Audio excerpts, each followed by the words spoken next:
You never get what you want, you get what you need. Right now, you need food. Do you have food? Yes. You need water. You have water, right? You need clothing. You have clothing. You need a roof over your head. You have a roof over your head. All these things all humans have except the ones that have some problems with their brains. Okay, and that could be psychological issues and other issues. But a normal operating brain will always seek out what it needs. That young man needed oxygen. Therefore, the subconscious mind did anything it could to give him the oxygen, which is struggling. I'll give you this as an example. When I was a young man, my father lost his brother. They were both swimming, and my father had come out of the water, and his brother had stayed in, and there was an undertow, and my father's brother was a pretty good swimmer, but the undertow caught him, and he started dragging him out. So my father swam out to try to save him, but by the time that he got out there fighting the undertow, his brother was underwater and gone, and he drowned. So the first thing he did when I turned 5 years old is he took me down to the YMCA and enrolled me for swimming lessons. And one of the things they teach you as you progress through the different stages of the swimming program is they teach you how to save somebody. They teach you lifeguard skills because now you mastered every stroke and you're a strong swimmer because you're swimming every day. So one of the things they said is they said to me, I want you to go and save the instructor. The instructor is going to act like a drowning man. So they said, who's going to volunteer? So of course, I raised my hand. They said, go ahead, jump in and save him. So I dive in, I get up to where the guy is, and all of a sudden the instructor starts grabbing me and trying to hold himself up so he could breathe by almost drowning me. And he's pushing me down, and I'm fighting to save him and myself now. Now it's no longer about saving him, it's about saving myself from drowning. And so finally he releases me, and I swim back, and I'm like, you know, are you guys crazy? What are you doing? He says to me, he says, when you go to save one person, you risk two. He said, you never want to go in to try to save a drowning man without going in the water with a life preserver. You want to have a life preserver that you hand him, because the first thing he's going to try to do is a drowning man will grab anything to try to save themselves. They'll drown you, they'll grab a stick, they'll grab anything that they can to stay above water. And so the best thing you have to do is that you have to first save yourself before you can save them. So they taught us to hand them a life preserver, they showed us how to basically put them in a chokehold to drag them out of the water so that you could immobilize them if they started struggling. So they taught us many different techniques because a drowning man will do anything to survive. And so your goals must be the same way. You must do whatever it takes to succeed, but you won't do that until it's a dominant thought. So repetition of your statement is critical to your success. And if you don't get that, then you'll never be successful, because Napoleon Hill says in the chapter on persistence, the price of success does not call for a great deal of intelligence. It doesn't call for a great deal of skill. It doesn't require money. What it does require is everlasting persistence in the application of the principle of autosuggestion. He doesn't say persistence in accomplishing your desire, although he says that later on, but he emphasizes in the chapter on autosuggestion that it's everlasting persistence in the application of the principle of autosuggestion until the subconscious mind takes over that thought and then begins to transmute it into its physical equivalent, which is Napoleon Hill language for until you start taking action on it, and then it becomes a reality. Does everybody get that, how important that step really is? Yeah. And that's why all of you have failed if you read Think and Grow Rich and never did the 6 steps, because you didn't spend enough time making it your dominant thought. So the 6 steps are these. Fix in your mind the exact amount of money you desire. It's not sufficient merely to say, I want plenty of money. Be definite as to the amount. There is a psychological reason for definiteness, which will be described in a subsequent chapter. Second, determine exactly what you intend to give in return for the money you desire. Third, establish a definite date when you intend to possess the money you desire.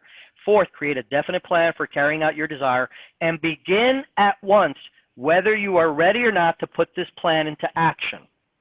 Now, why is he telling you to begin taking action if you don't know how you're going to do it? Well, let me tell you the God's honest truth. The how doesn't matter. If you knew the how, you would have already accomplished the goal. Get it? Yep. So because you don't know the how, you block yourself. And what happens? Well, I want to make $1 million, but I don't know how. Oh, okay. So now what happens? Self-doubt comes in, disbelief. You talk to others. Well, how are you going to do that? Well, I've heard about real estate. Oh, you can lose your money in real estate. Oh, stock market. Oh, man, that's horrible. The market goes up and down. Oh, I'll get in multi-level marketing. Oh, that crap, that's a pyramid. I'll start my own business. Oh, man, 90% of businesses fail. I'll buy a franchise. Oh, dude, those things are like millions of dollars. Get it? Once you start looking for the how, you're done. It's over. Game over for you. So how do we do this, right? Because that's the question. How? So how, Bert, do I make $1 million if I don't know how? Well, the answer is really very simple. Whatever you think about comes about. Okay, Bert, that doesn't mean anything to me. All right. So let's do this. Imagine you're in if you're in a room right now, look around the room, and I'd like you to notice anything that's the color red. Okay, so when you look around the room, you notice everything that's red. Red, red, red. That's all you see is red. Now, I want you to close your eyes and look around the room. And close your eyes and tell me everything that was in the room that was blue. The odds are that you can't tell me what's in that room that's blue unless it's a room that you're in a lot and you remember. But the odds are, because you were focused on red, that's all you saw. And in that statement, there is your answer. The moment that your definite main purpose statement is the only thing you see, your subconscious mind will begin to attract, which is another word for seeing. It will begin to see the things you need to achieve your goal. Just like a man drowning sees somebody coming out to rescue them and immediately goes after that. So what will happen is you will then begin to see the people if you need the people. You will see the money if you need the money. And you will see the ideas if you need the ideas. Now, usually that's said you will attract the money, the people, and the ideas. But I want you to get the whole thing that you're now seeing it. It's kind of like if you ever bought a car. I used to run 16 dealerships, and I was part owner. I had a 35% interest in 16 dealerships. So when people came in, I would go, hey, Bill, congratulations for buying this brand new Toyota Camry. Did you know this is one of the most popular cars on the road today? Oh, Bert, yeah. Driving here, I said to my wife, look at how many Camrys there are. Oh, my God, it seems like everybody owns these cars. These cars are great. Then I'd walk over to the Honda dealer, and I go, hey, Jill, you just bought a Honda Accord. Do you know that this is one of the most popular cars on the market today? Oh, you know what? Thank you. I noticed that on the way here. I noticed that there's a lot of commercials for the Honda, and there's a lot of people driving it. My girlfriend owns one. Then I walk into the Ford store, and I go up to the guy that just bought a Ford Tundra. Hey, Bill, did you know that the Tundra is one of the top trucks in the market today? Oh, yeah, man, I noticed tons of them on the road. I see all the construction guys driving them. I know it's a great truck. Now, how can that be true? How can 3 different vehicles be the best vehicle in the market today? Can't be. However, they all believed that it was. And because they were focused on it, this is what they wanted, that's all they saw. So it's the same with you. Once you begin to make your statement, your dominant thought, you'll begin to see it. Now, here's the catch with the definite main purpose statement. The problem is that it's a new habit. And what's the hardest thing about habit change? Habit itself, right? If you have a bad habit of smoking, it's a bad habit. It's a hard habit to break. If you have a bad habit of biting your nails, it's a hard habit to break. All habits inherently are hard to break because they are done on an unconscious level. So how do you break a bad habit? You replace it with a new and more powerful habit. And how do you remain persistent? Well, that's explained in the chapter on the mastermind.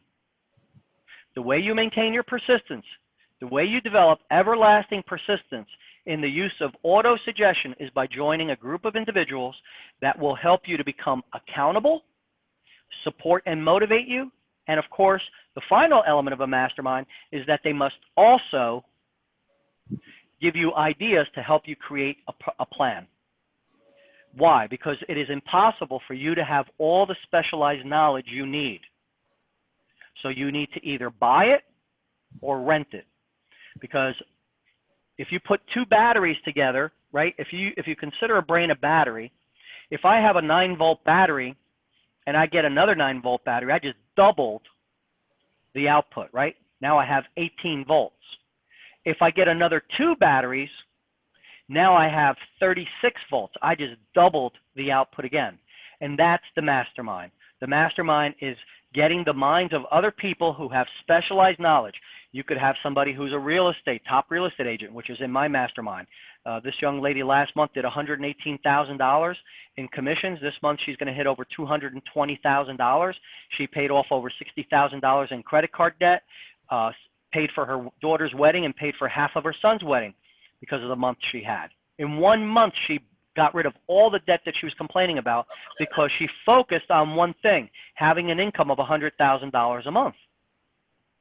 Another gal in the mastermind wanted to, has a company, and she's Afghani, and she wanted to work with the Afghanistan government in the United States. She got the United Nations to give her $35 million in funding, and she's CEO of the company.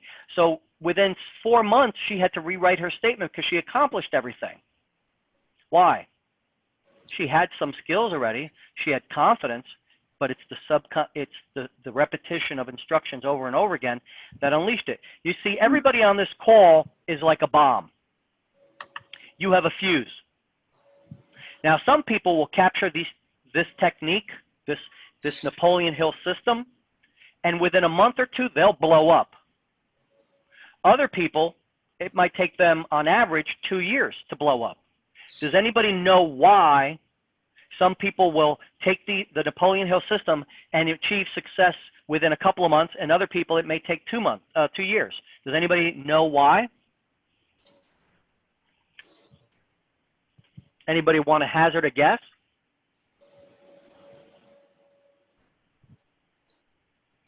Nobody? Come on, somebody. They have a burning desire to get it done. They have a bigger why, more passion for it. Nah, the why doesn't matter. I'll tell you why. I'll tell you why the why. The how never matters, right? Okay. And gurus will tell you that if the why is big enough, the how doesn't matter. But here's the real truth. The truth is every decision you've made in life has been as a result of your belief in yourself and in your abilities. If you don't believe you can do something, you'll never attempt it. And when somebody approaches you and you don't know how, you've never been in sales, and they say, hey, you can make a lot of money in the stock market as a salesman, and you don't believe that you can do that, you'll go like, hey, look, I can't do that kind of work. Where somebody approaches you and said, hey, there's a lot of money in construction, and you don't like working with your hands, or you don't believe that you can work with your hands, or you believe that you don't have the skills, and you believe that you don't like that type of work, you'll never try it. So self-confidence then? Well, the chapter on faith is all about self-confidence, isn't it? But Yep. the real answer is this: belief, faith. Faith is the number one thing. You see, if you believe you can do something, you'll try it, you'll attempt it. So when you focus on the goal, if you said, hey, Bert, I want to send my daughter to Harvard University, and I want to pay for everything in cash so she doesn't have one dime of debt when she graduates.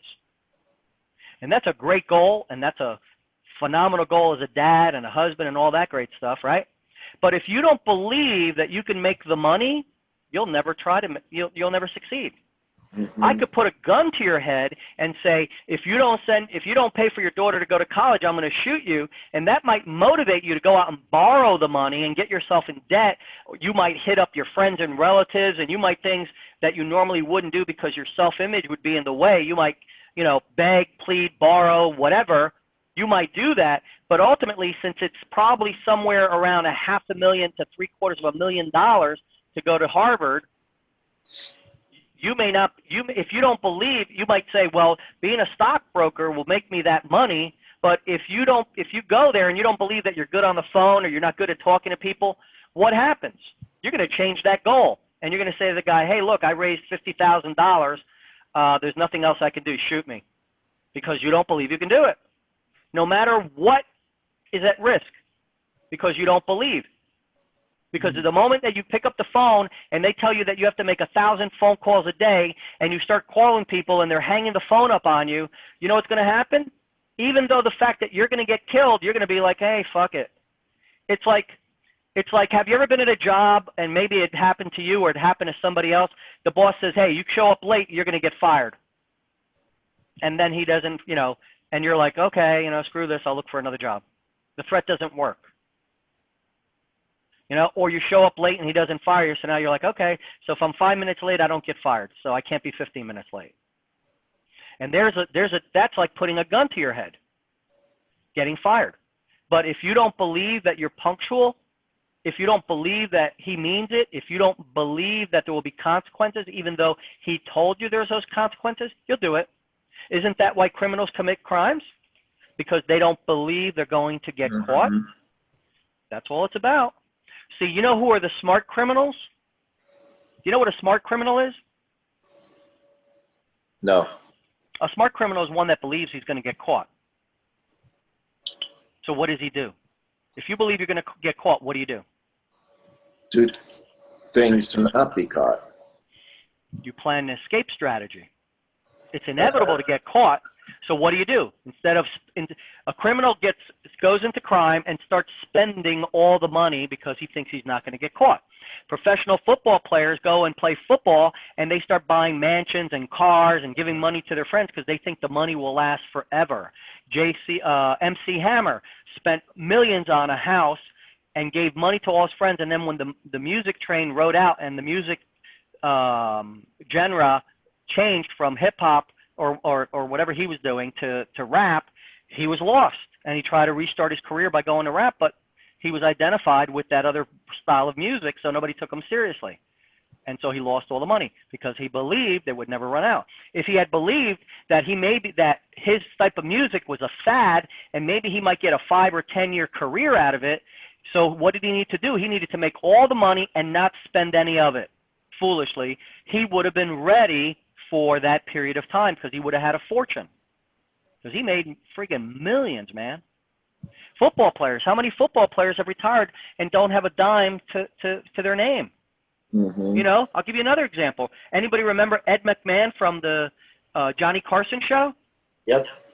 Ed McMahon was paid millions for Johnny Carson. He was also the #1 life insurance agent in the world, in the United States, I'm sorry, because he was the spokesperson for Colonial Life.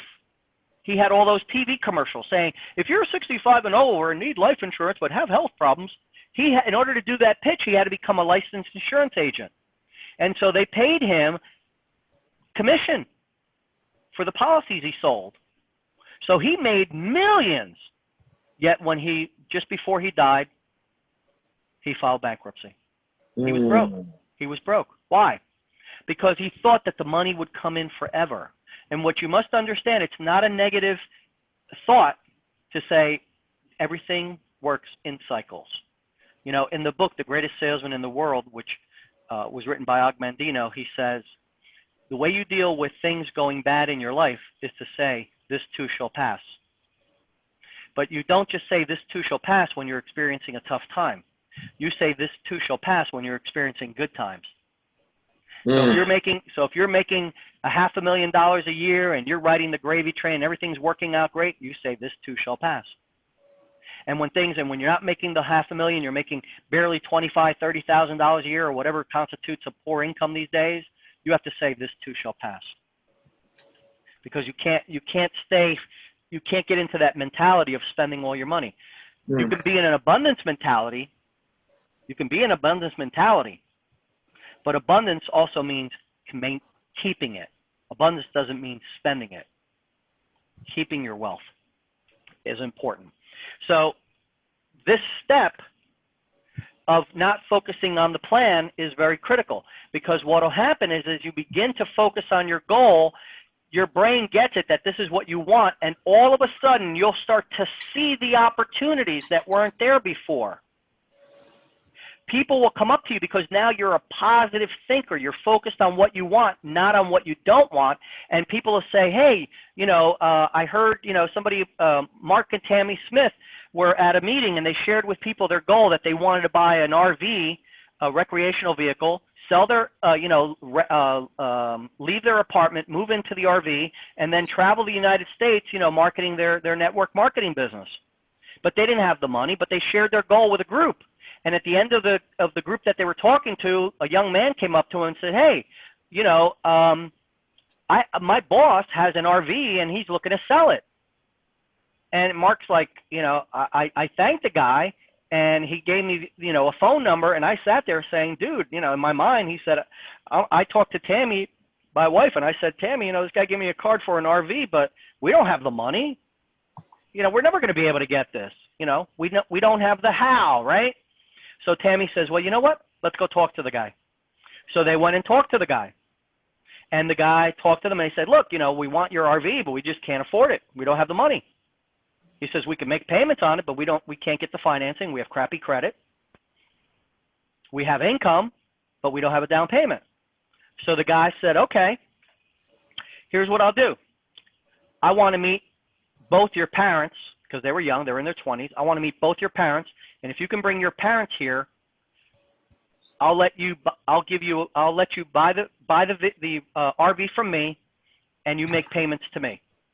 So they flew in his dad and they flew in her mom or something like that. He met them and he gave them, and he financed it himself because he was a very wealthy man. And he said, I'll you know, at the end of the year, you got to give me $5,000 and you're going to make payments every month until then. And so at the end of the year, they were in a different position. So they were able to get a bank loan and they paid off the guy because all he did was give him a 1-year balloon note. You know, just make minimum payments. And then at the end of the year, you buy it out. So they had a year to do it. So now what did they do? They busted their god darn ass to save and make that money because they had a tangible deadline. But if they had focused on the how, oh, we don't have the money, we don't have the down payment, we have shitty credit, they would have never done it. So Mark and Tammy Smith had taken the self-confidence formula, and they already had a definite main purpose statement, but they took the self-confidence formula and they took each of the 5 steps in the self-confidence formula and they had put it on a 3x5 card. And they were reading it out loud every day the way that I teach the people in my mastermind to do it. Now, here's the difference between Mark and me. I've memorized the self-confidence formula. So I don't need to carry it around with me, just like I've memorized my statement. So since there's quite a few people on this call, let me share with you my definite main purpose statement.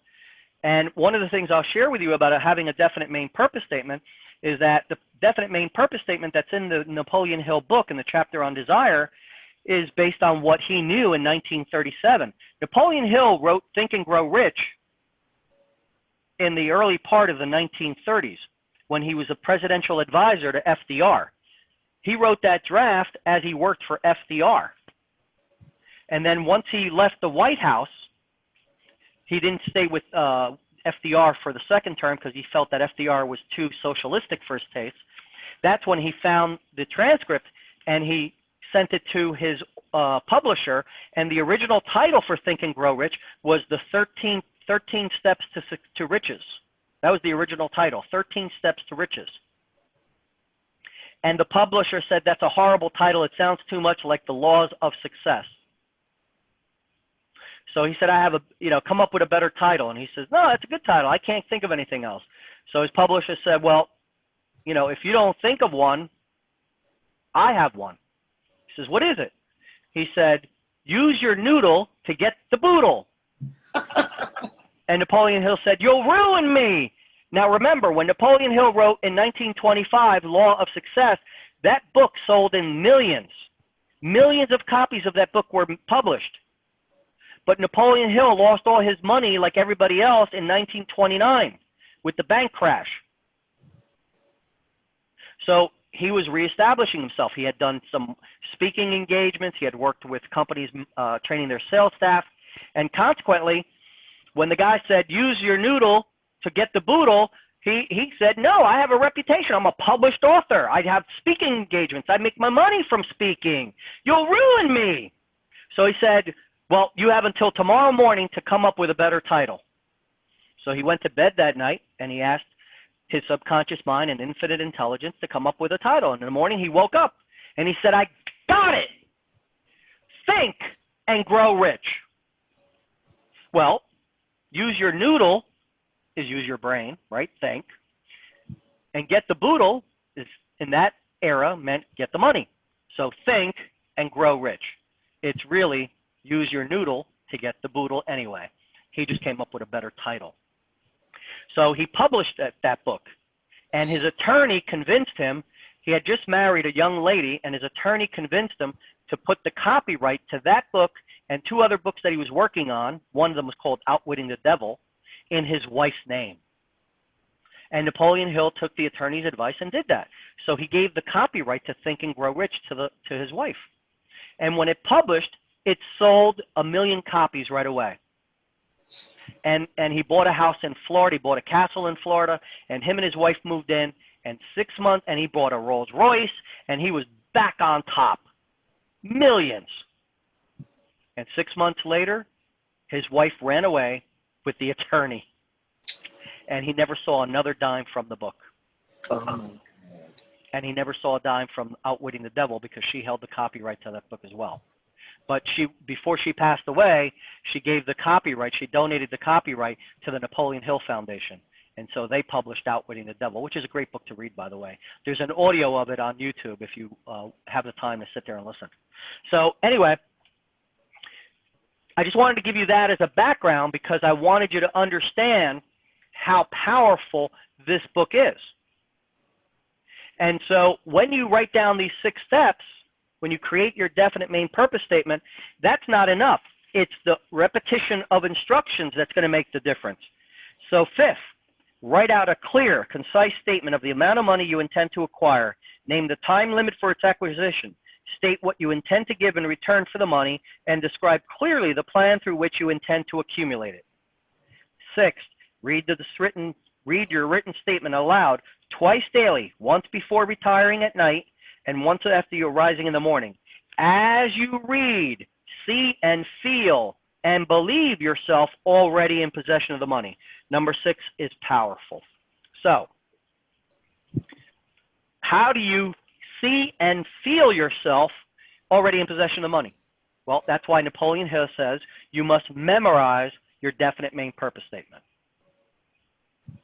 So let me share with you my definite main purpose statement so you'll have an idea.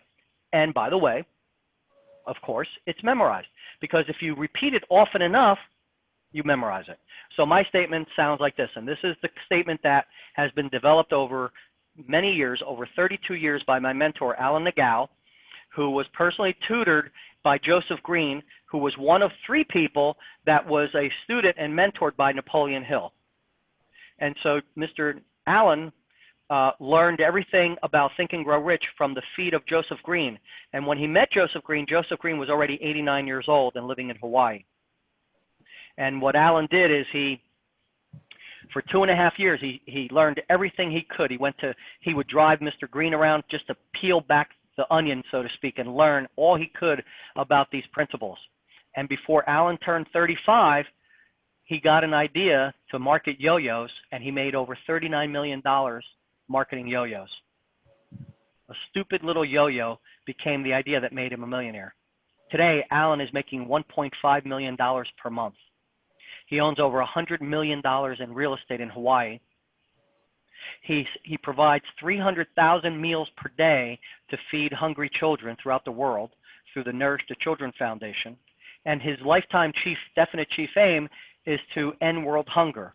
And his goal is to provide at least 5% of the number of meals required to achieve that goal. His goal for next year is to provide 600,000 meals per day to starving children. Now, those are incredible accomplishments. But here's the thing. Alan was born with a birth defect. He only has one leg, and his right hand is a flipper. So here's a man who's disabled, people made fun of. They called him peg leg, Captain Hook, hippity hop. He had to wear a helmet in school because he has no sensation for the leg. It's a prosthesis. And back then it was a plastic prosthesis, so there was no sensation. So when he would walk down the stairs, if the leg, he couldn't feel the pressure, and if he tried to plant the right leg down, and the pressure and the leg wasn't fully extended, he would fall. So he had to go in school and wear a helmet. So imagine you're a 5, 6, 7-year-old kid walking through the halls and wearing a stupid leather helmet so that if you fall, you won't break your head. What do you think the other little kids do? You think they go, oh, poor baby, or are they pointing the finger and laughing at you? They think you're a loser.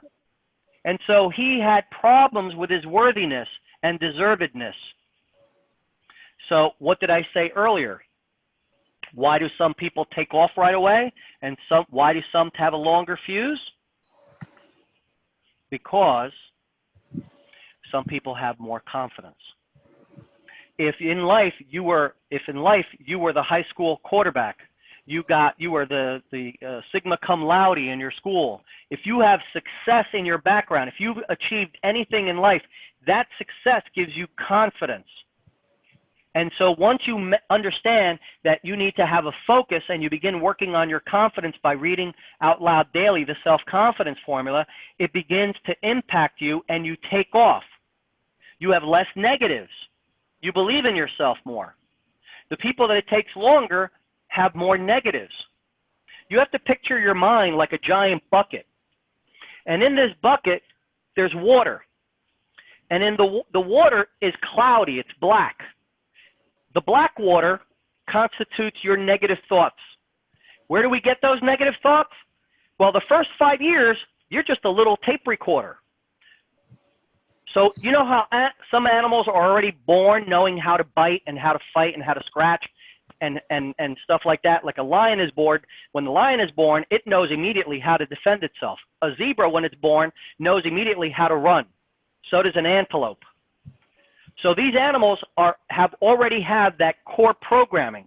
We as humans do not have any core programming other than two things: survive and procreate. That's at our core. So we automatically want to survive. We are only born with two fears. We're born with the fear of falling and the fear of being hungry. Hunger, the fear of hunger. When a baby is hungry, what does it do? Cry. Yeah. And does it stop crying until it gets food? I mean, does it continue crying until it gets food, or does it stop?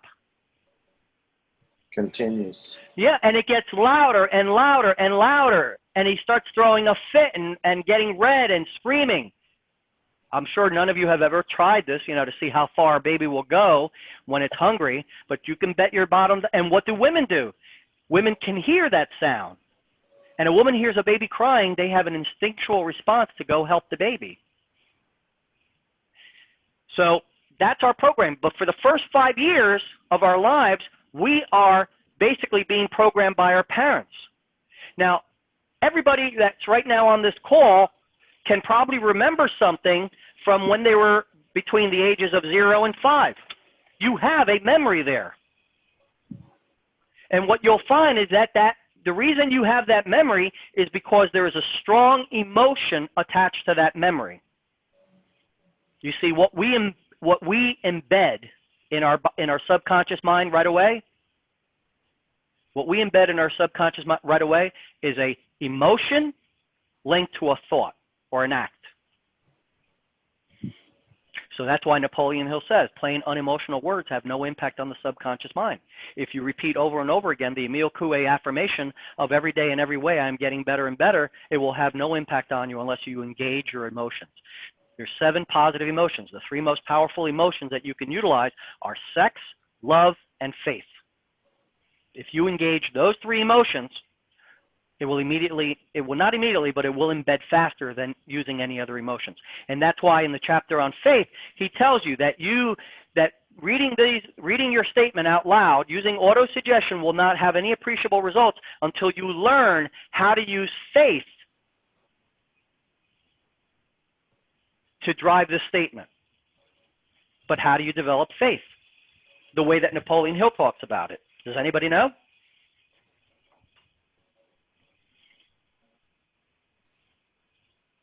Nobody? How about taking a guess? I just need one person to take a guess. It doesn't matter whether it's right, wrong, or indifferent. Repetition? You got it. That is absolutely the right answer. Who said that? James. You cheated, James. That's okay. Yes, it is repetition. Repetition of thought. Okay?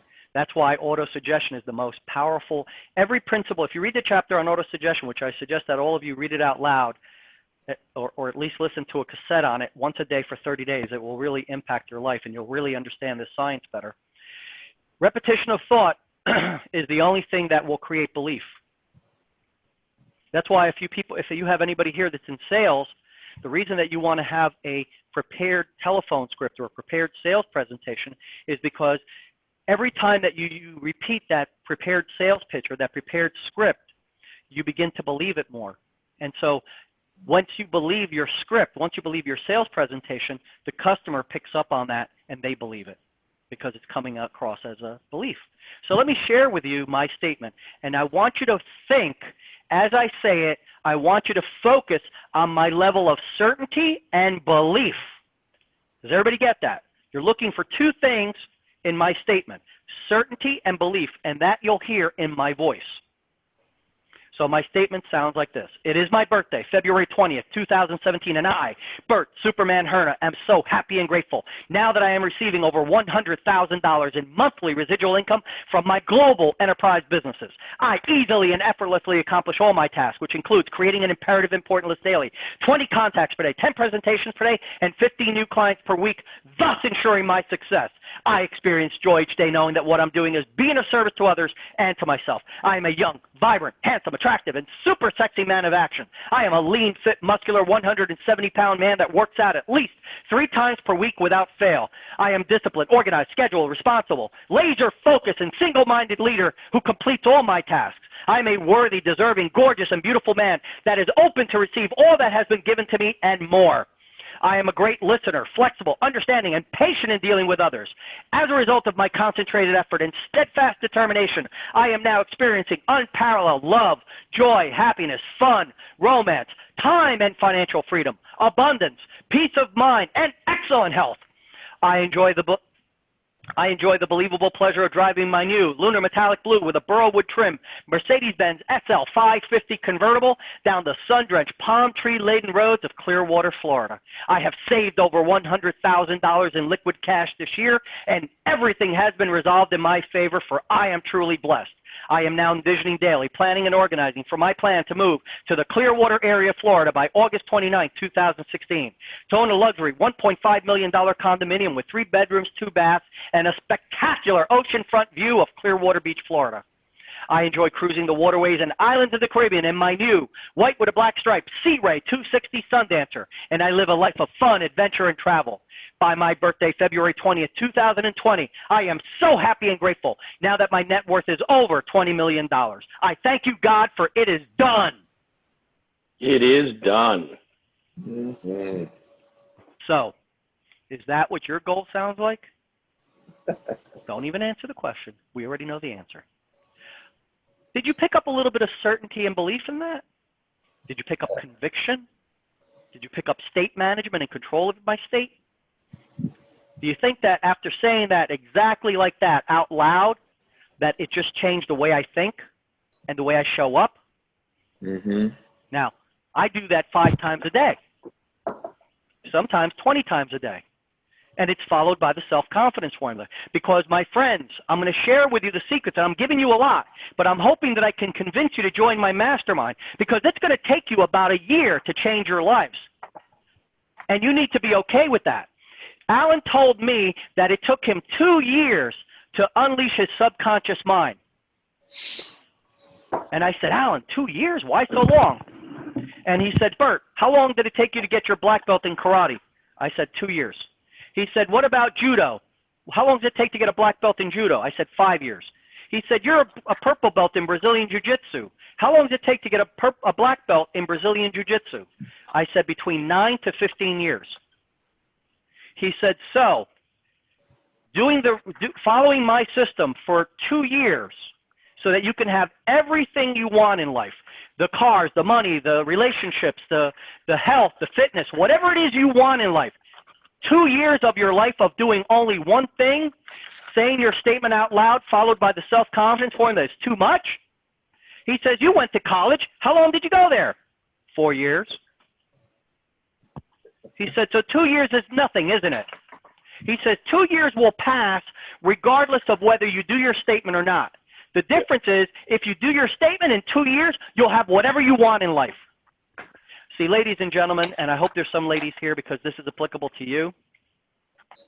Here's the thing. The Napoleon Hill method works. This book has created more millionaires than any other book in history. Over 100 million copies have been sold of this book. And you can get it for free online, and people are still buying it because it's part of the public domain now. The copyright is expired. But here's the thing. Damon John from FUBU, one of the sharks, he started reading Think and Grow Rich when he was 15 years old. To this day, I try to interview him. To this day, he still reads, he has 10 goals. He focuses on 10 goals, and he reads them out loud every day. There was a guy that was on Shark Tank. His name is Cactus Jack, and he invented this device for doing push-ups. Well, he's known as Mr. QVC because he has over 120 patents, and he markets them all on that television show. And he's a multimillionaire, and he got some of the sharks to give him like $200,000 for his product. But if you Google Cactus Jack, you'll read his story, and he gives all the credit for his success, all the credit for his inventions to one book, Think and Grow Rich. If you belong to the Think and Grow Rich community, which is another group that I manage, you'll see stories of people like not George Foreman, but one of the other boxers. There's a boxer that is the only boxer that fought Ali and broke his jaw, knocked him out, broke his jaw. And if you Google Muhammad Ali Think and Grow Rich, it'll come up, and you'll find that there's an actual YouTube video where he tells you the reason that I succeeded in life in boxing was because I read Think and Grow Rich. W. Clement Stone started an insurance agency with $100, built it to a billion-dollar company called Aon. He had 1,000 salespeople, and a friend of his, Edward Pincus, gave him a copy of Think and Grow Rich. He read it, and he was so inspired by it that he immediately set a huge goal for himself using the principles in the book, and then he gave a copy to each of his 1,000 agents. And the results were that his sales tripled. Now, when Napoleon Hill was 65 years old, he was retired. W. Clement Stone reached out to him and said, I want you to come work for me. Now, remember, Napoleon Hill was making his money by doing speaking engagements and sales of his other books, but he wasn't getting one thin dime from Think and Grow Rich, which is his runaway bestseller. The wife still had that, and she was, not a nice person. So what W. Clement Stone did is he entered into a contract. He said, I want you to come to work for me in a partnership. And what I will do is, Napoleon Hill said, the only way I will come and we'll work together is if you manage marketing me, and I'll do the teaching. But you must. Somebody's doing a lot of things in the background. If you would be so kind and just mute yourselves or stop doing it. Thank you. And he said, I will come work. I will be a partner with you if you do the marketing and I just do the teaching.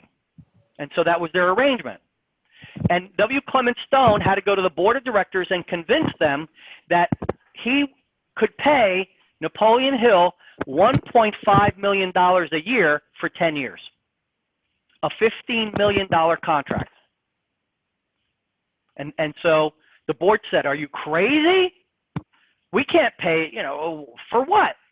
And he said, ladies and gentlemen, this man will take our company from a couple of $100 million in sales. He'll put us on the map. So Napoleon Hill took charge of running Mr. Stone's in-house publication, which was a motivational magazine that he only gave to the people that belonged in the organization. So what happened? Well, the magazine was called Success Unlimited, and Success Unlimited magazine today is called Success Magazine.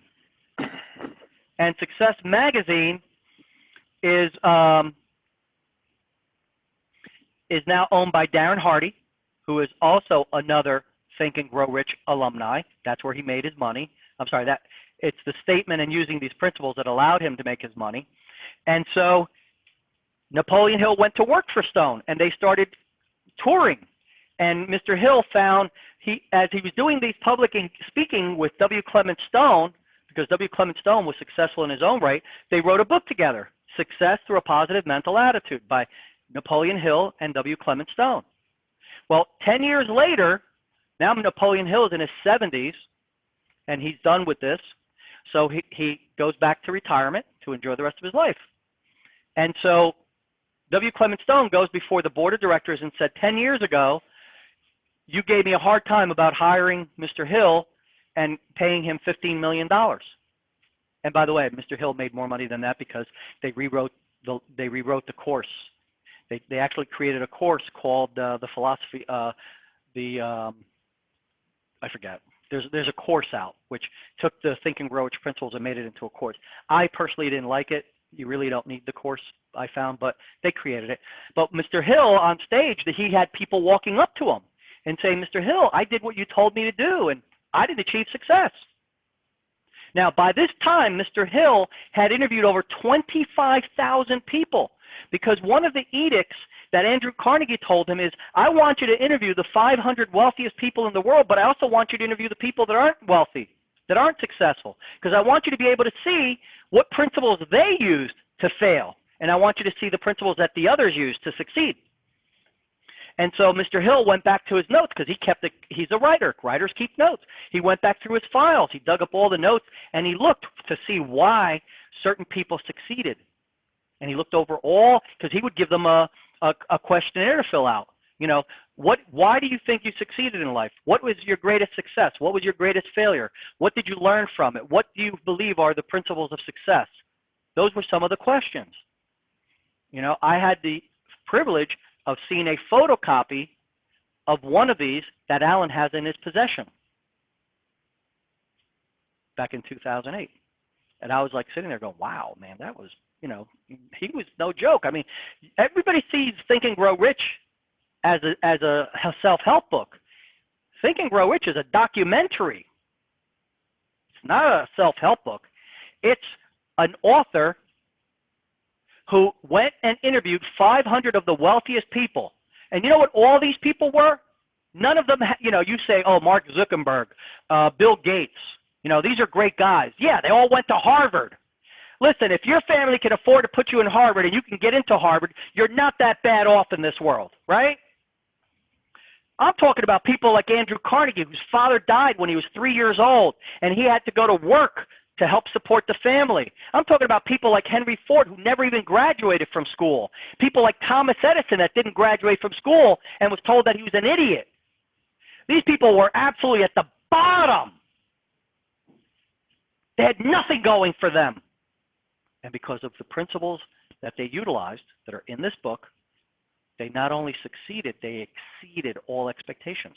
Andrew Carnegie, to this day, is still the richest man in the world. If you take the money that he made when he sold Carnegie Steel to Morgan and the group of investors, that story's in the book. Schwab was the guy that arranged that. If you take that money, which he got $600 million, and you converted that into currency today, he would still be the richest man in the world, not by a little bit, but by a lot. It's literally like $600 billion when you translate the money. So these principles work. So what was it that Napoleon Hill found? He found the 16th principle. See, originally in Laws of Success, there was only 15 principles because he didn't believe that the mastermind was a principle. But then he said, oh, the mastermind is a principle. So it became the 16th principle. The 17th principle became cosmic habit force. Because what he found is that the people that had succeeded had the habit of saying their statement every single day. It was a habit. The people that didn't succeed, it was because they weren't doing their statement every day. They didn't have that persistence. So he came back and he says, I know why you're not succeeding. Why? You're not reading your statement every day. You're not reading the self-confidence formula every day. You're not making it your dominant thought. And that's why you're not succeeding. Now, I've only talked to I talk to a lot of people every day about getting into the mastermind. I don't take everybody into the mastermind because you have to want to succeed. You have to be willing to make a 1-year commitment to this process. Otherwise, I won't waste my time with you. Because this works. It's not an if, my friends. It's a when. When you believe it, that's when you'll have it. Because you will see it when you believe it. It's not I'll believe it when I see it. Write that down. You'll see it. You'll see it when you believe it, not I'll believe it when I see it. And the moment you understand that statement, you'll understand why this is so critical. And so what happened? Napoleon Hill understood that what he said in the chapter on autosuggestion was correct, and he created the 16th principle, the law of cosmic habit force. And then later on, W. Clement Stone said, nope, there's one more principle you forgot. And they had an argument about this. And the principle was positive mental attitude. And so Napoleon Hill and W. Clement Stone, when they were rewriting the course, argued over which should be the first principle. Now, we know in Think and Grow Rich, the first principle is a definiteness of purpose. That's what the chapter on desire is all about, definiteness of purpose. W. Clement Stone felt that it was a positive mental attitude because you can have a purpose, but if it's not a positive purpose, it defeats the goal. You must be positive that you can achieve it. So they argued about it, and in the end, because W. Clement Stone was the guy that was publishing it and everything, Napoleon Hill was, in his 70s, he conceded the point. And so in the new course, it's positive mental attitude first, and then definiteness of purpose. But in reality, we all know that it's definiteness of purpose, because if you don't have a definite purpose, you'll never have a positive mental attitude. So it's kind of like which came first, the chicken or the eggs in positive thinking world. So why, if you think of your mind as a bucket, getting back to that point, and the bucket is full of cloudy water, the cloudy water represents all those ideas that you've experienced. And for the first 5 years, as I was telling you, you're being programmed by your parents. So if you're in a home and your parents are screaming at each other and you're yelling at each other, what does a baby do when it hears its parents screaming and yelling at each other? It starts to cry. There's an emotion. What happened with the sound? It's programmed. What happened if you're 4 years old and your father slaps you in the face? That imprints real fast, doesn't it? What if your father kicks you or punches you? What if your parents are drug addicts? You think all that shit imprints between the first 5 years? You betcha. And why does negatives imprint faster? Because you only have to stick your finger in the flame once to know not to do it again, unless you're a little slow. And why once? Because that goes right to the survival instinct, right? So anything that we do that affects our ability to survive gets imprinted immediately. If you get bit by a dog once, guess what you're going to be doing the next time you see a dog? You're going to be cautious, right? Because it bit you once and you're sitting there going, hey, I don't know this dog. It may bite me. And I really don't want to get bit by a dog. So a little dog, you might approach it. But if you see a big dog, you're going to be very cautious about it. Because you have that got imprinted immediately. That became an instant change. Alan told me once that the way you can change all your programming right away is to have a near-death experience where you almost die, because then anything that you realize as a result of that experience, you immediately begin to change because there's a strong emotion. I almost died. I've had 4 near-death experiences. I almost drowned once. I got the first week I was at the YMCA learning how to swim, some kid pushed me in while I was looking at the deep water because I was afraid to go in, and I almost drowned. Guess what happened after that? I made sure I mastered swimming, and I can swim, and I'm a certified scuba driver. I haven't done my certification in years because what happened. And recently I had a near-death experience. A virus got in my heart, and I suffered congestive heart failure. I was in the hospital. My kidneys were failing. My liver was toxic. My body was shutting down. I was going deep 6. Unfortunately, Providence provided me with one of the top cardiologists who was filling in for the regular head of cardiology, and he saw that I was having heart failure, because I had been in the hospital for a week and they didn't know what was going on. And he did a procedure called a swan catheter, where they put a catheter right into your jugular vein and they run a little tube into your heart. And so they started dripping medication into my left ventricle. And then I had gained over, 25, 30 pounds of water. I had gone from 182 pounds. If you want to see what I look like, go to my timeline on Facebook, and you can see I weighed 182 pounds, and I was a big boy. I was working out every day. I was ripped. I was eating right. I was, I don't abuse drugs. I don't do anything of that stuff. Alcohol, social drinker type of thing. So I had a clean lifestyle. But somehow a virus entered my heart because of the water, and it was due to a drug I took called prednisone.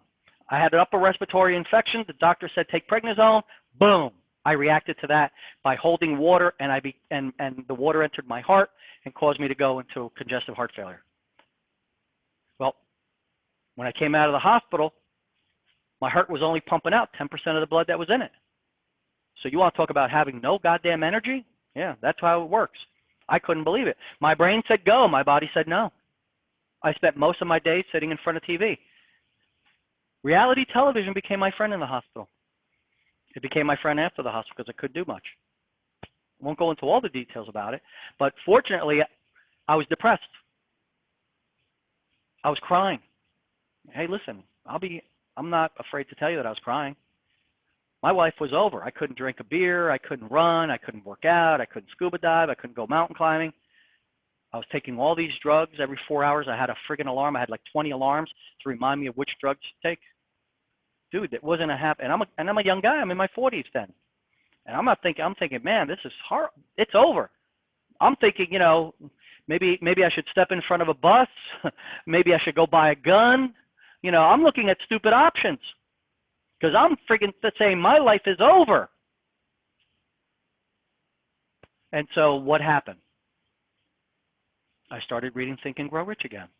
I reached out to Alan, and Alan said, Bert, are you reading your statement every day?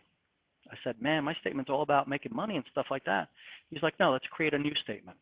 And so we created a new statement that was about heart health.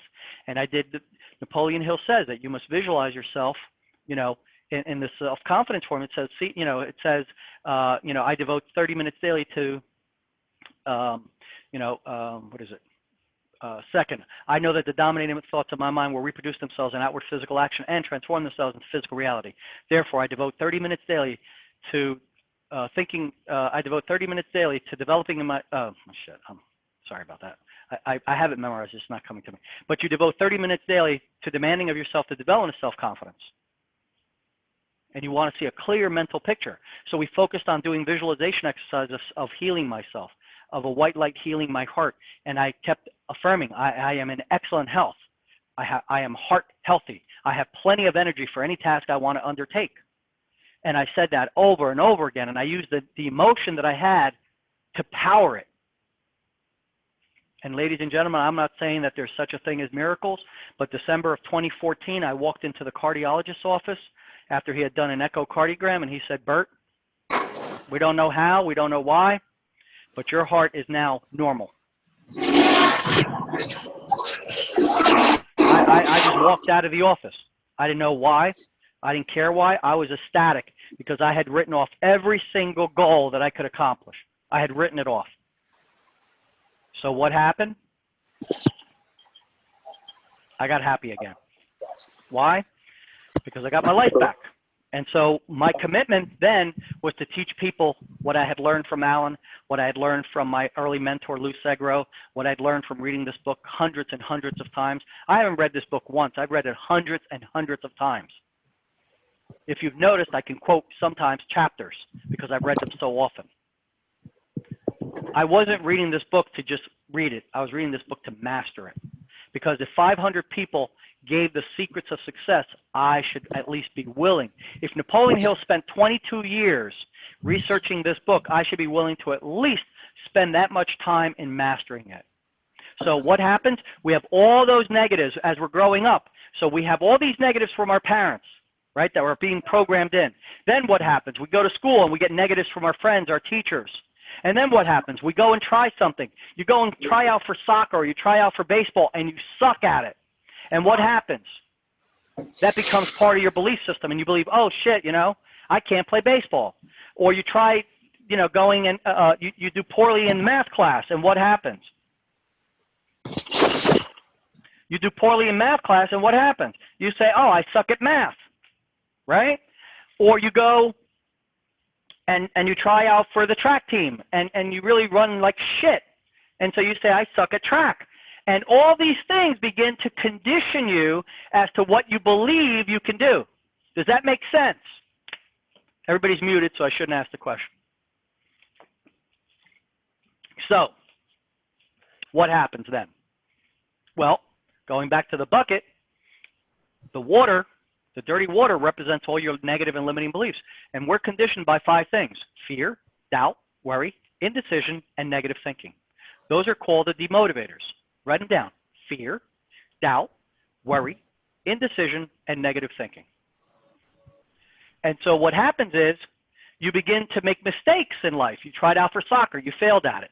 Your self-image goes down. Your belief in yourself goes down. You tried math, you sucked at it. Your belief goes down. You try to talk to the pretty girl, she shot you down. Your belief goes down. Your parents, your father tells you you're an asshole and you'll never amount to much, and your belief goes way down. And that's what's in your mind right now. That may not apply to all of you, but it may apply to one of you. But all of it will apply to all of us. The conditioning. And so when we begin to repeat the positive affirmations, I am disciplined, organized, scheduled, responsible, punctual, single-minded, and laser-focused leader who completes all my tasks, it begins to replace what's in there. So imagine that bucket full of dirty water, and every time you say your statement and repeat these positive affirmations, it displaces, you put it in the bucket, it displaces some of the dirty water. And so what happens? If you put enough warm stones in the bucket, which represent your statement in the self-confidence formula, eventually you replace all the dirty water. And what do you have? You have the warm stones that represent the positive thoughts that you've put in. Now, if ever you have doubted yourself, if ever you had said, I can't do that, guess what's in there that's coming up? The dirty water. So what do you think happens when you put in all these positive thoughts into your brain over and over again? What do you think your brain starts to give you back? Well, James, you're open. So what do you think the brain starts to give you back? Starts to give you back what you've been putting in there. Exactly.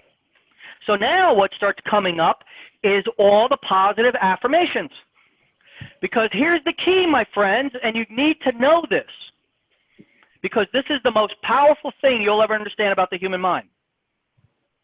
And that is that the brain, the subconscious mind, doesn't know the difference between an imagined event and a real one. So all those memories of failing in school, those are true memories. But if you imagine yourself as being successful, the subconscious mind can't tell the difference.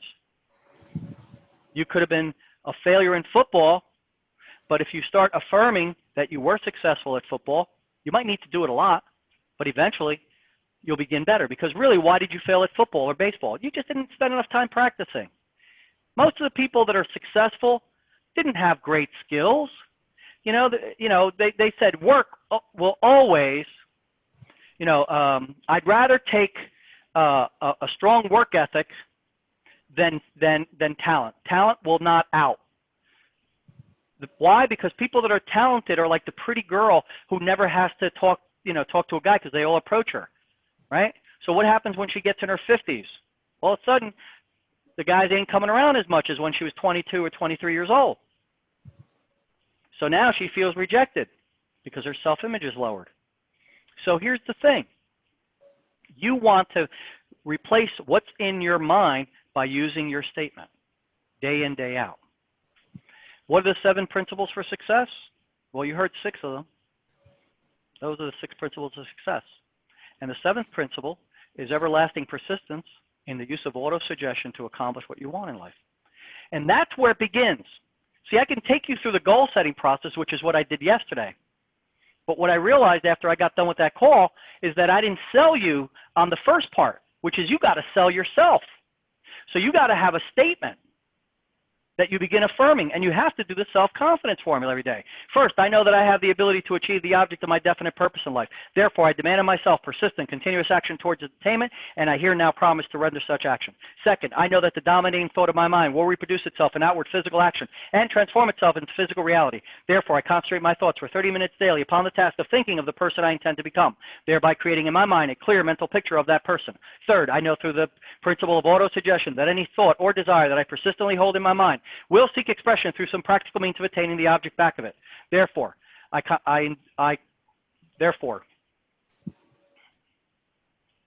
Therefore, I devote 10 minutes I daily. I always get that one, yeah. Confidence. Thank you, Toby. Therefore, I devote. I've written down a description of my definite chief aim in life, and I will never stop until I've developed sufficient self-evidence of confidence for its attainment. And fifth, I fully realize that no wealth or position can long endure unless built upon truth and justice. Therefore, I engage in no transaction which does not benefit all whom it affects. I succeed by attracting to myself the forces I wish to use in the cooperation of other people. I eliminate hatred, envy, jealousy, selfishness, and cynicism by developing a love for all humanity because I know that a negative attitude can never bring me success. I cause others to believe in me because I believe in them and in myself. I may name to this document, commit it to memory, and repeat it aloud daily with full faith that it is continually influencing my thoughts and actions, affirming that I am a self-reliant, strong, powerful, successful man of action. Thank you, God, for it is done. Oh, my God. I don't know. Who. It is done. Oh, my God. Toby, how did you know that? Toby's in our mastermind. Toby's a very successful individual, and he's been in my mastermind since, I think, February of this year. Oh, February, yeah. February, right? Toby, would you share with the group your statement? Would you be kind enough? Absolutely. Oh, by the way, do you need me to give you a few minutes so you can pull it up, or do you have it memorized? No, I think I'm good. Okay. Memorized. It is 21 December 2016, and I, Dr. Torbjörn Stenson, the Rocket Man Bergstrom, am so happy and grateful now that I am receiving at least $100,000 monthly in residual income from my book sales, real estate investments, and other business interests. I easily and effortlessly accomplish my daily tasks, which include writing for 2 hours, focusing on marketing for 1 hour, posting at least one video, following up with 2 clients, and 4 prospects. This year alone, I have helped over 20 consulting clients improve their profitability. I've acquired 5 manufacturing companies, 4 commercial properties, given over $100,000 in charitable contributions, and I've become a WPI trustee. I maintain 165 pounds by eating right, drinking hydrating fluids, and exercising daily. I have a loving relationship with Shui. I include her in my decisions, sharing my successes and my failures, knowing that together we form a mastermind that can create anything we desire. I experience joy each day. That what I am doing is being of service to others and to myself. I'm a loving, clean, worthy, beautiful, respectful, scheduled, organized, laser-focused leader who completes all of my tasks.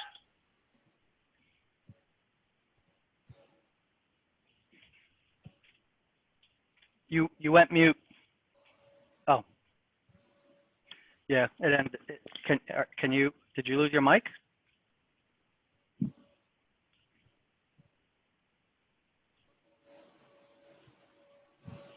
You can still hear me?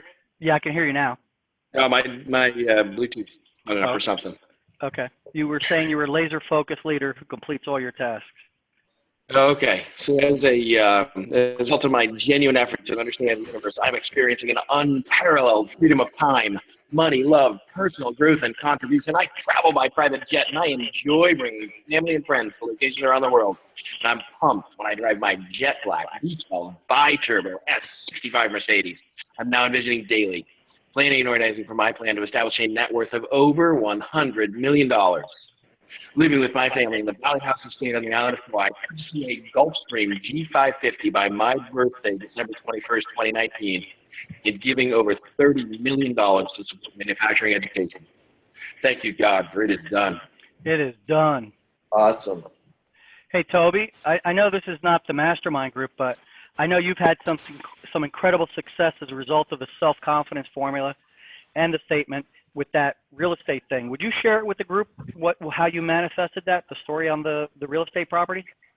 Yeah, to sort of a brief synopsis. But I was calling around. We'd been investing in residential real estate for about 20 years. The market is pretty much in a bubble where we are. So we got out of residential completely, and we're trying to get into commercial. And there was a building that I couldn't afford, but it was listed, and I gave a call. I just wanted to go for a walkthrough and just take a look at it. And as we're walking through the property, I told the seller what I would do if I owned the building. And by the time we finished the walkthrough and got to the sidewalk outside the building, he offered me 25% share in the property for no cost. Wow. And all because I had the self-confidence to make the phone call and then share my ideas with him.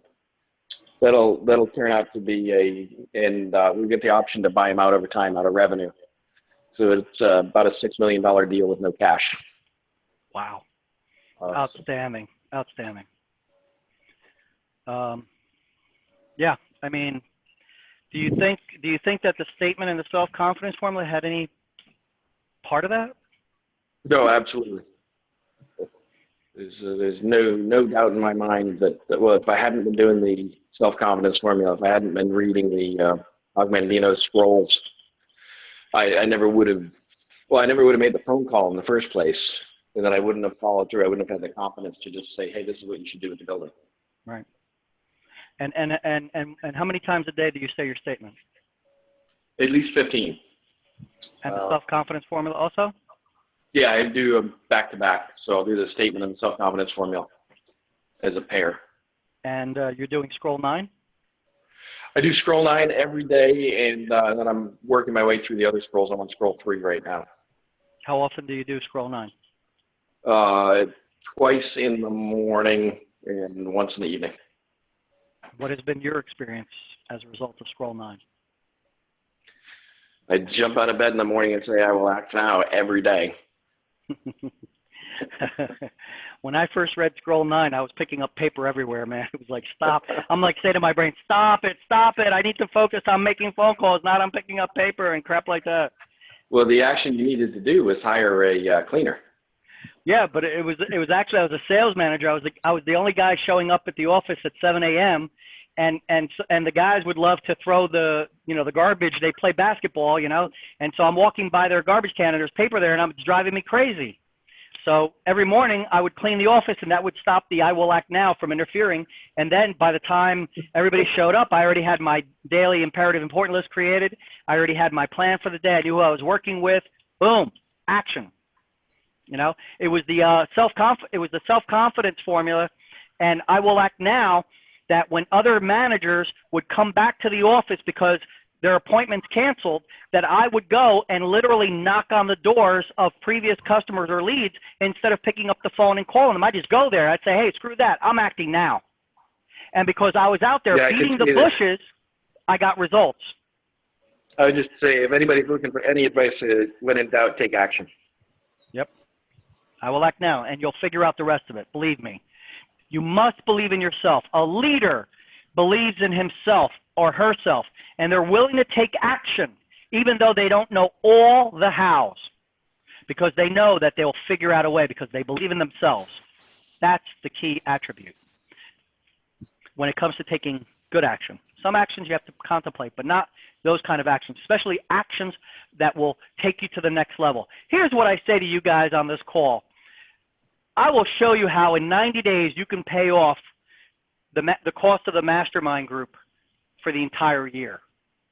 It might take you 6 months maybe, but I'll show you that before the year is out, you'll make that money and then some easily. Why? Because this stuff is that powerful. And Toby, I love him, but he's not the only one achieving these results. There's other people that have had success as well. It's not uncommon. It's not like, oh, gee, we have this thing that I say all the time. When somebody has something happen to them, manifest something that's in their statement, I always post, must be a coincidence. You're lucky. No, there is no coincidence. It's because they started saying their statement and they started believing it. When Toby read his statement, do you believe that he believes it? Did he sound certain? Was there belief in his voice? Yeah. Now, many of you will say, well, Bert, all I need is the statement and I'll start doing it myself. That doesn't work because you need to be surrounded with people. As you heard Toby's goals and my goals, you realize that we have big goals. And now you may be sitting there going, geez, you know, my goals are puny. You know, I need to eat some spinach. Toby, when you got in the group, were your goals this big? You know, I might have said they were, but I didn't believe it. Did your statement change from the original version that we set up? It did. Yeah, it got clearer, right? So now you have your plane. What is it? What's the plane in your statement? I always mess it up. I think Learjet. The Gulfstream G550. Yeah. 18 passengers, 7,000 miles range. Mach 0.8. Yeah. Now, Toby. I'm thinking of burled wood trim inside, in case anybody's wondering. Burled wood trim, yeah. Hey, Toby, wasn't it in your statement that you were going to be appointed a trustee for your college? Yep. And that hasn't happened yet, but about a month after putting that in the statement, I had a meeting with the chairman of the board where we worked out the plan to get me on the board. You have to be appointed by somebody else. He doesn't control that process. Right. Well, that must have been a coincidence too. You know. I think it was. Yeah, you're just a lucky guy. It's not what you say to yourself that matters, because we know that even a lie repeated often enough becomes the truth. But you're lying to me right now. This is not true, but it's okay. No. And by the way, this is not set up. I didn't ask Toby to be on the call and give this. This is what we discuss every day in the mastermind. And what I want to tell you all is I could you know, if you really want to take your life to the next level, and my personal mission. You know, I used to work for a company called SMI. I was a franchisee owner for them. And Paul's mission statement was motivating people to their full potential. And so as I began this after the reason I started these groups was because when I died, I made a deal with God. How many people here have ever made a deal with God? Me. And so I said, I will teach people these concepts because it's too important that people know this, because everybody's out there pitching motivation. But nobody's teaching you success habits.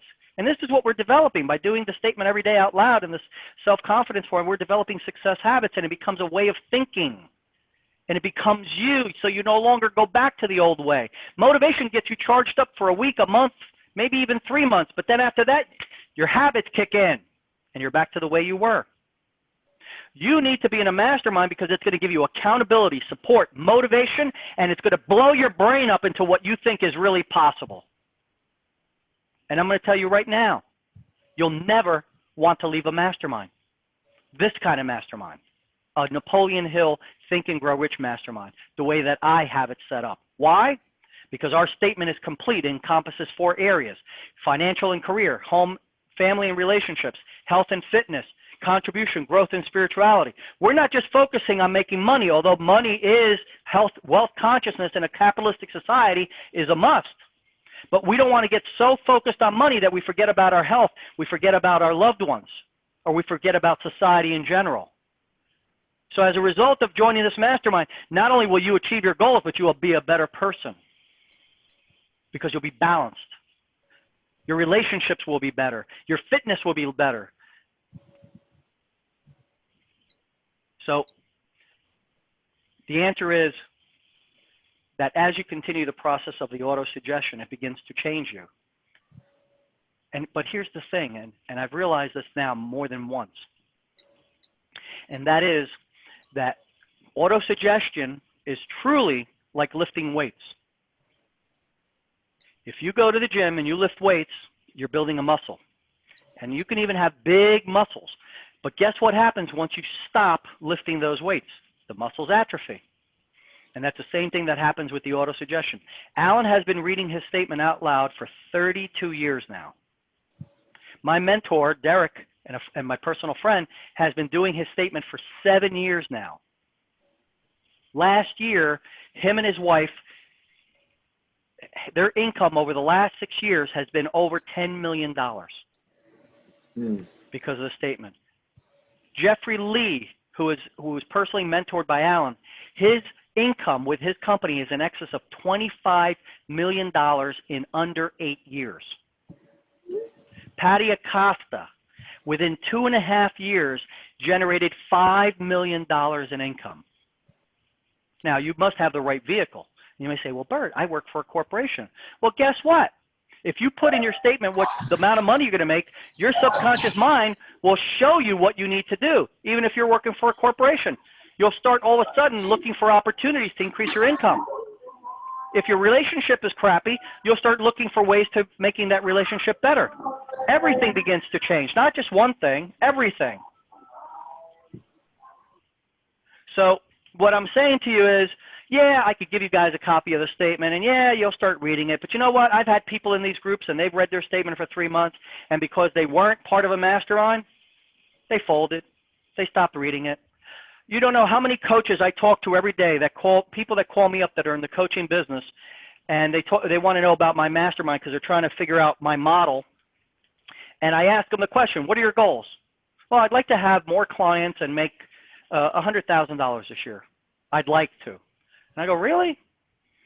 I had a gal that had paid a Tony Robbins coach $1,000 a month for 2 years on a call. That's $24,000. And I said to her, what are your goals? And man, what I got back was like, you know, oh, I'm working on this, I'm working on that, I'm working on this. And I said, let me ask you a question. Why aren't, you know, I read her, I told her my statement, you know, I didn't read it, I shared it with her.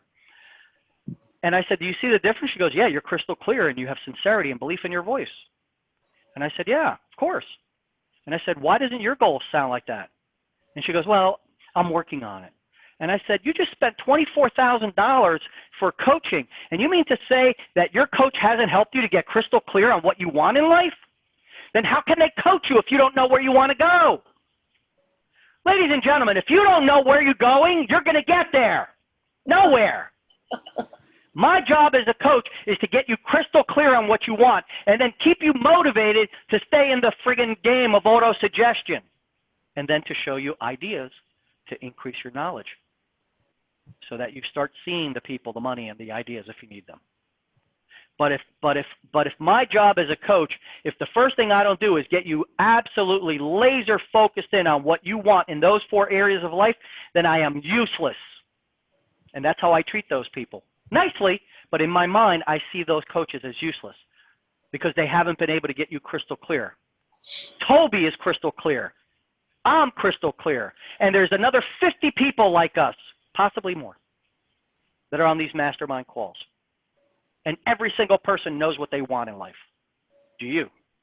Ask yourself, do I want what Toby has? Do I want what Bert has? Do I want that clarity of thought, that sense of certainty and belief, that confidence that comes only as a result of doing the repetition and being in a mastermind?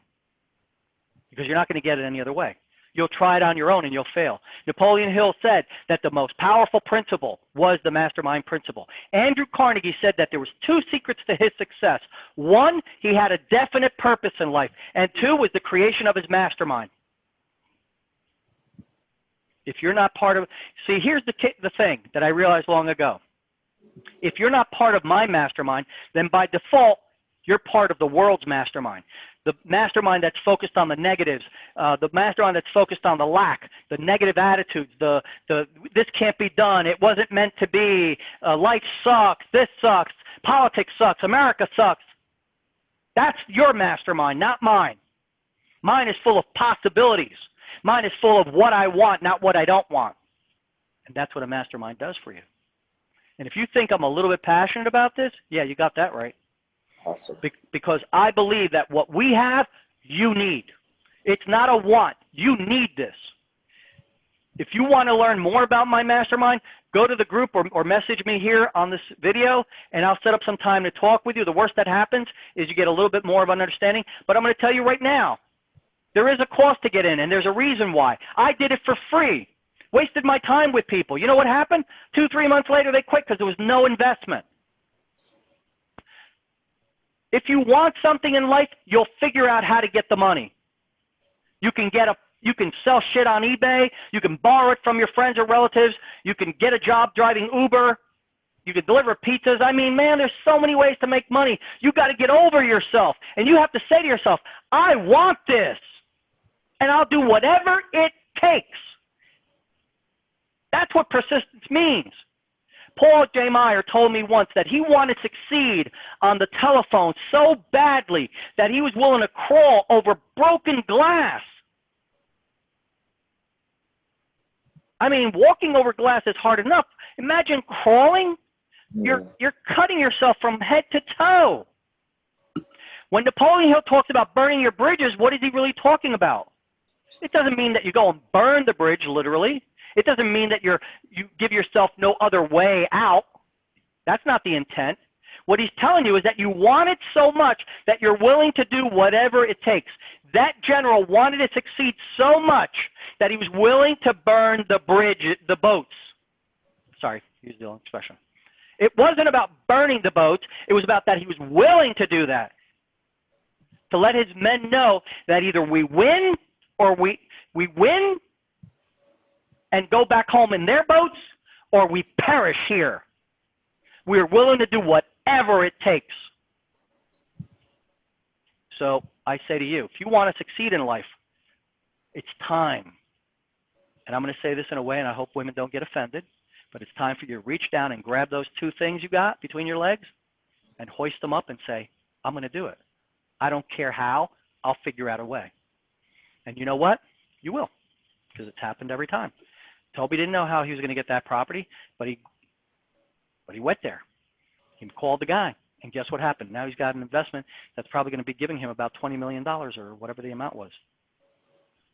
Sometimes you just got to say, screw it, let me do it. And so if you're contemplating being in the mastermind and really achieving these things, you know, say yes, reach out to me, message me, whatever. I'm available. We'll set up a time to chat today. And then I'll share with you the mastermind, and I'll tell you what it's all about. Although today I've gone a little bit more into the mastermind than I usually do, but I wanted to really impress upon you all how powerful it really is for your lives. And you have to really want this. And hey, it's 1 year of your life. What the hell? It took Alan 2 years to unleash his subconscious mind, and he's a disabled man. And yet today he has $100 million in real estate. He has an income in excess of $15 million a year. I mean, damn. Would you be willing to give up 2 years of your life to have a $15 million a year income, $100 million in real estate, have a home in Hawaii, Miami, and in California, and to live the life that you want? Would you be willing to do that for 2 years? Well, I'm asking 1 year, because you don't have a disability. So, ladies and gentlemen, I hope you got something out of this. I hope you got the amount of passion that I have for this. I hope that you got some sense of clarity of what it really takes to succeed, because the next step is just creating the action plan. But you know what? The action plan is based on the how, and that'll reveal itself as you go on. So thank you again for your time. I do appreciate it. Thank you for joining the call, Toby. I appreciate that as well. I didn't know you were going to be on. Oh, thanks, Bert. Thanks for sending out the message and inviting us. You got it, buddy. Have a great day, everybody. Thanks, Bert. You got it.